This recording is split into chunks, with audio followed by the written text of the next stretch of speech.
పెడ్డి movie honest review. Buchibabu Sana దర్శకత్వంలో వచ్చిన పెడ్డి cinema పూర్తిగా రా విలేజ్ ఎమోషన్స్తో కనెక్ట్ అయ్యేలా అనిపించింది. రామ్ చరణ్ మాత్రం పెడ్డి పాత్రను నెక్స్ట్ లెవెల్కి తీసుకెళ్లాడు. ఆయన body language, slang, mass elevations, emotional scenes థియేటర్లో గూస్ బంప్స్ ఇచ్చాయి. ముఖ్యంగా స్పోర్ట్స్ మరియు ఇమోషనల్ సీన్స్లో యాక్టింగ్ చాలా న్యాచురల్గా అనిపించింది. బుచ్చిబాబు విలేజ్ అట్మాస్ఫియర్ని చాలా రియలిస్టిక్గా చూపించాడు. సినిమా మొత్తం స్ట్రాంగ్ ఇమోషనల్ సెటప్తో ముందుకు వెళ్తుంది.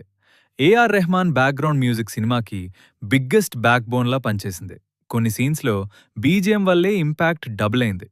జాన్వీ కపూర్ పాత్ర డీసెంట్గా ఉంది. స్క్రీన్ ప్రెజెన్స్ మరియు విలేజ్ లుక్ బాగున్నాయి. కానీ పాత్రకి ఇంకొంచెం డెప్త్ ఉంటే ఇంపాక్ట్ ఇంకా పెరిగేదనిపించింది.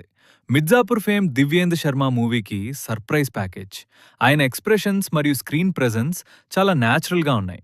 శివరాజ్ కుమార్ ఎంట్రీ మరియు పెర్ఫార్మెన్స్ ఫుల్ పవర్ఫుల్గా అనిపించాయి. ఆయనున్న సీన్స్కి ప్రత్యేకమైన వెయిట్ వచ్చింది. జగపతి బాబు ఎక్స్పీరియన్స్ యూజువల్ గానే స్క్రీన్ మీద క్లియర్గా కనిపించింది. ఆయన పాత్రను క్లాసీగా హ్యాండిల్ చేశారు. Visual, cinematography, village setup, sports action scenes అన్నీ బిగ్ స్క్రీన్ ఎక్స్పీరియన్స్కి పర్ఫెక్ట్గా సెట్ అయ్యాయి. కానీ స్టోరీ కొంచెం రెగ్యులర్ కమర్షియల్ ఫార్మాట్లో వెళ్ళిన ఫీలింగు కొన్ని చోట్ల వస్తుంది. సెకండ్ హాఫ్ ఇంకాస్త స్ట్రాంగ్గా ఉండొచ్చు. నాకు మాత్రం పెడ్డి సినిమా థియేటర్ ఎక్స్పీరియన్స్గా బాగా కనెక్ట్ అయింది. కొన్ని ఫ్లాస్ ఉన్నా Ram Charan acting, elevations, emotions కోసం వన్ టైం వాచ్కి మాత్రం డెఫినెట్లీ వర్త్ ఇట్ అనిపించింది.